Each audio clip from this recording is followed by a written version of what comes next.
அனைவருக்கும் மாலை வணக்கம்.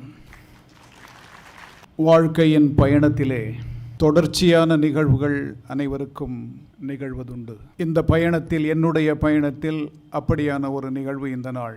அந்த நாளில் என்னோடு இங்கு கலந்திருக்கக்கூடிய சகோதர சகோதரிகள், நீதியரசர்கள் அனைவரோடும், இந்த நீதிமன்றத்திலே பணியாற்றி பணி நிறைவு கண்ட, சமூகத்தின் பால் மிகுந்த அக்கறை கொண்ட நீதியரசர்கள் பால் வசந்தகுமார், நீதியரசர் கிருபாகரன், நீதியரசர் ராஜேந்திரன், நீதியரசர் ரவிச்சந்திரபாபு, நீதியரசர் PN பிரகாஷ், நீதியரசர் சந்திரசேகர் அவர்களோடும், தனக்கே உரித்தான முறையிலே என் மீது கொண்ட தனிப்பட்ட அன்பின் காரணத்தினாலும் என்னை பற்றி குறிப்பிட்டு அமர்ந்திருக்கக்கூடிய தமிழக அரசின் தலைமை வழக்கறிஞர் PS ராமன் அவர்கள், மத்திய அரசாங்கத்தின் மூத்த நிலை வழக்கறிஞர் AR சுந்தரேஷன் அவர்கள், அரசாங்கத்தினுடைய குற்றவியல் வழக்கறிஞர் ஜின்னா திரு எட்வின் பிரபாகர், புதுவை மாநிலத்தினுடைய government pleader mister Ravikumar, Prabhakaran vice chairman bar council, PS Amalraj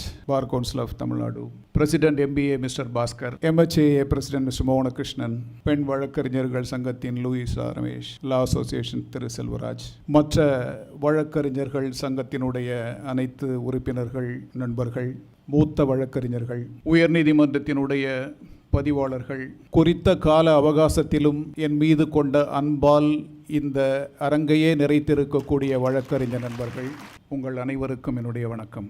வாழ்வின் பயணம் என்று என்னுடைய உரையை துவக்கினேன். வாழ்க்கையில் தன்னை பற்றி எதுவுமே நினைத்து கொள்ளாத, தனக்காக எதையுமே தேடிக்கொள்ளாத, படிப்பையும் எழுத்தையும் மட்டுமே நேசித்து மனிதர்களுடைய வாழ்வின் உன்னதமான கணங்களை தனது படைப்புகளின் மூலம் பதிவு செய்த எனது தந்தையார் மா அரங்கநாதனின் வழிகாட்டுதலில் வளர்ந்ததால், கேப்ரியல் கார்சியா மார்க்வேஸ் என்கிற உன்னதமான ஒரு எழுத்தாளரின் எழுத்தை படித்தாலும், ஜேம்ஸ் ஜாய்ஸினுடைய அற்புதமான படைப்பாற்றலை வியந்து பாராட்டினாலும், ஹென்றி ஜேம்ஸ் என்கிற உன்னதமான எழுத்தாளனுடைய எழுத்துக்களின் வடிவத்தை உணர்ந்து ரசித்து பார்த்தாலும், காக்கை பாடினியார் நச்சள்ளையாரும் மோசிகீரனாரும் தந்த தமிழ் பாடல்களை ரசிக்கும் போது கிடைக்கக்கூடிய இன்பத்தை உணர்ந்து என் வாழ்க்கையை துவக்கியதால் எனக்கும் தேவைகள் பற்றிய சிந்தனை இல்லாமல் துவங்கிய பயணம்.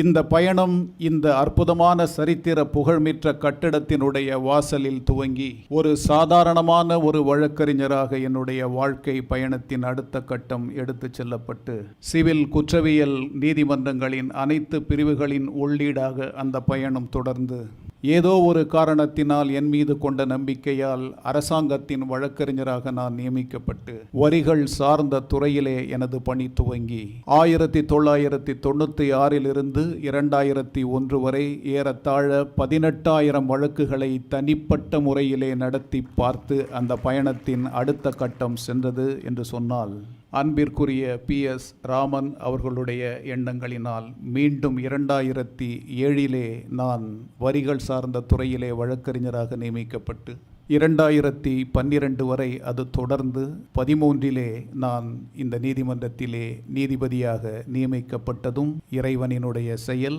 வாழ்வின் பயணத்தின் அடுத்த கட்டம்.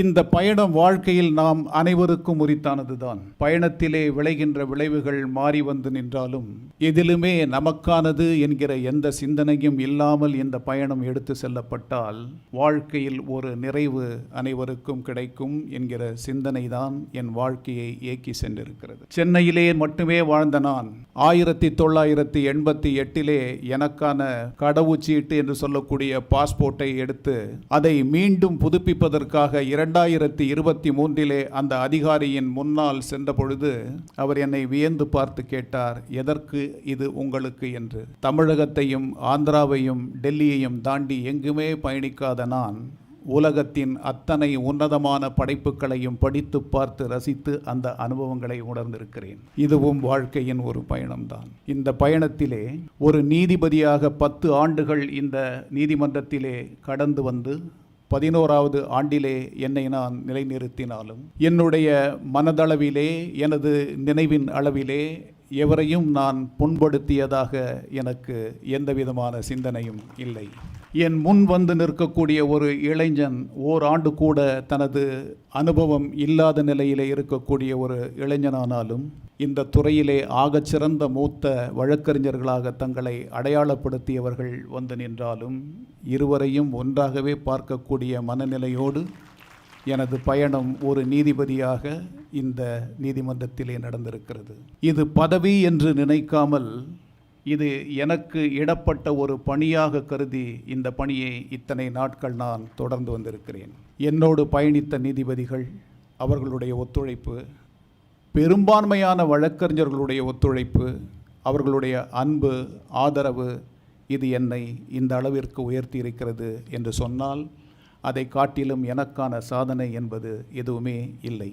அதைப்போல ஒரு நீதிபதி ஒரு வழக்கை முழுமையாக விசாரித்து அந்த வழக்கினுடைய அனைத்து தரப்பு வாதங்களையும் கேட்டு இதுதான் ஒரு தீர்ப்பு என்கிற ஒரு முடிவை எடுக்கக்கூடிய ஒரு காலகட்டத்திலே அந்த வழக்கு சார்ந்த ஒரு வழக்கறிஞர் ஏதாவது ஒரு காரணத்தை காட்டி இந்த ஒரு காரணத்தினால் இந்த வழக்கு இப்படி எடுத்து செல்லப்பட முடியும் என்று சொன்னால் நமக்கு இவர் அறிவுரை தருவதா என்கிற சிந்தனை இல்லாமல் வழக்கின் போக்கையே மாற்றக்கூடிய ஒரு சிந்தனையும் இருந்திருக்கிறது. அதிலே எந்தவிதமான குறைபாடுகளும் என் மனதிலே இருந்ததில்லை. இப்படிப்பட்ட ஒரு நீதிபதி பணியில் வழக்கறிஞர்களுடைய ஒத்துழைப்போடு, என்னோடு பணியாற்றிய சக நீதிபதிகளோட ஒத்துழைப்போடு இந்த பணியை நான் தொடர்ந்து செயல்படுத்தி வந்திருக்கிறேன். இதற்காக என்னோடு ஒத்துழைத்த என்னுடைய மனைவி, என் குடும்பத்தினர் அனைவருக்கும் என்னுடைய நன்றிகள் என்றுமே உரித்தாகும். என்னோடு பயணித்தவர்கள் என்று சொன்னால் நண்பர்களும் அதிலே அடக்கம். எனது நண்பர்கள் என்று பலரை குறிப்பிட்டாலும் எவரும் என்னுடைய பணிக்கால கட்டத்திலே என்னை வந்து பார்த்து அணுகி எந்தவிதமான காரணங்களுக்காகவும் பலன்களுக்காகவும் அவர்கள் அணுகியதில்லை. அந்த விதத்திலும் இறைவனுடைய கருணை என் மீது ஆகச் சிறந்ததாக தான் இருந்திருக்கிறது. ஒரு குறிப்பிட்ட சங்க பாடல் ஒன்றை சொல்லி இதற்கு மேல் என்னை பற்றியோ எனது பணியை பற்றியோ சொல்வதற்கு ஏதுமில்லை. உச்சநீதிமன்றத்தின் நீதிபதியாக என்னை நியமித்து என் மீது நம்பிக்கை வைத்த நீதிமன்றத்தினுடைய மூத்த நீதிபதிகள் அனைவருக்கும் என்னுடைய வணக்கத்தை சொல்லுவதன் மூலமாகவும் எனது பணியை எந்த விதத்திலும் எந்த குறைவும் இல்லாமல் நான் நிறைவேற்றுவேன் என்று கூறிக்கொள்வதன் மூலமாகவும் என்னுடைய உரையை நான் முடிவு செய்யலாம். ஒரு சங்கப்பாடல் ஒன்று சொல்லும், 80 வயது மிக்கவனாக நீ இருக்கிறாயே, உனக்கு இளமை பொருந்திய தோற்றமும் செயலிலே இளமையும் பொருந்தியதாக நீ இருக்கிறாயே, அதற்கு என்ன காரணம் என்று ஒரு வயோதிகனை, தோற்றத்தில் இளைஞனாக தோன்றக்கூடியவனை கேட்டார்கள். அதற்கு அவன் பதில் சொன்னான், நான் வாழக்கூடிய வாழ்க்கை அறம் சார்ந்த வாழ்க்கை. இந்த வாழ்க்கையிலே என்னை சார்ந்து நிற்கக்கூடியவர்கள் என் மனைவி, என்னுடைய குழந்தைகள், என்னை சார்ந்தவர்கள், என்னை ஒரு நல்லவனாக மதித்து என்னோடு பயணிக்கக்கூடிய என்னுடைய மக்கள், யாரினுடைய கொடையின் கீழ் நான் என் வாழ்க்கையை நடத்துகிறேனோ அந்த அரசை நடத்தக்கூடியவன், இவர்கள் அனைவருமே அறச்சிந்தனை மிக்கவர்களாக வாழ்கின்ற காரணத்தினால் என் சிந்தனையும் அறம் சார்ந்தே காலகாலமாக இருந்து வருவதினால் நான் என்றைக்கும் இளமை பொருந்தியவனாக இருக்கிறேன் என்று அந்த புலவன் 2000 ஆண்டுகளுக்கு முன்பு பதிவு செய்தான். யாண்டு பலவாக நரையில ஆகியர் யாங்கு ஆகியர் என வினவுதிராயின் மாண்டை என் மனைவியோடு மக்களும் நிரம்பினர். யான் கண்ட அனையர் என் இளைஞர் என் வேந்தனும் அல்லன செய்யான் காக்க அதன் தலை ஆன்று அவிழ்ந்தடங்கிய கொள்கை சான்றோர் வாழும் எம் ஊரே என்று தன் ஊரை சிறப்பித்து நல்லனவற்றை சிந்தித்து நல்ல விதத்திலே நான் சொல்லக்கூடிய அனைத்தையுமே ஏற்று நடக்கூடிய மனைவி பிள்ளைகளோடு, எனக்கான இளைஞர்களோடு, இளையவர்களோடு, என்னை சார்ந்த மக்களோடு அருமையான ஆட்சியை நடத்தக்கூடிய என் மன்னனின் வழிகாட்டும் வழியிலே நான் நடந்து வருவதால் எனக்கு என்றும் இளமைதான், ஓய்வில்லை என்று பதிவு செய்தான் அந்த புலவன். இந்த பாடலை மனதிலே இருத்தி பயணிக்கக்கூடிய எவருக்கும் தங்களுடைய பணியிலே தொய்வோ ஓய்வோ இல்லை என்று சொல்லி என் மீது கொண்ட அத்தனை நல்ல உள்ளங்களுக்கும் அவர்களுடைய அன்பிற்கும் என்று என்னுடைய நன்றியை செலுத்தி, எனது பணி இறைவனுடைய ஆணையால் நடக்கக்கூடிய பணி, என்னை நன்றாக இறைவன் படைத்தனன் தன்னை நன்றாக தமிழ் செய்யுமாறே என்று சொல்லி 3000 பாடல்களை தந்தவனின் வழியில் வந்த பணி. நாமார்க்கும் குடியல்லோம் நமனையஞ்சோம் என்று சொல்லி பார்த்த ஒரு அற்புதமான தமிழ் கிழவனின் வழியிலே வந்த பணி. பித்தா பிறைசூடி பெருமானே அருளாளா என்று சொல்லிவிட்டு இறைவனை நண்பனாக ஆக்கி தந்த அந்த அற்புதமான ஒரு படைப்பாளியின் பணி. அனைத்தையும் இழந்துவிட்டாலும் உன்னை நீ இழந்து விடாதே என்று சொல்லி பார்த்த பட்டினத்தாரின் வழியில் நிற்கக்கூடிய பணி. உலகத்தினுடைய உன்னதமான எண்ணங்களை சார்ந்து நிற்கக்கூடிய பணி என்று சொல்லி உங்கள் அனைவருக்கும் உங்களுடைய ஒத்துழைப்பிற்காக, அன்பிற்காக எனது நன்றியை காணிக்கையாக்குகிறேன். வணக்கம்.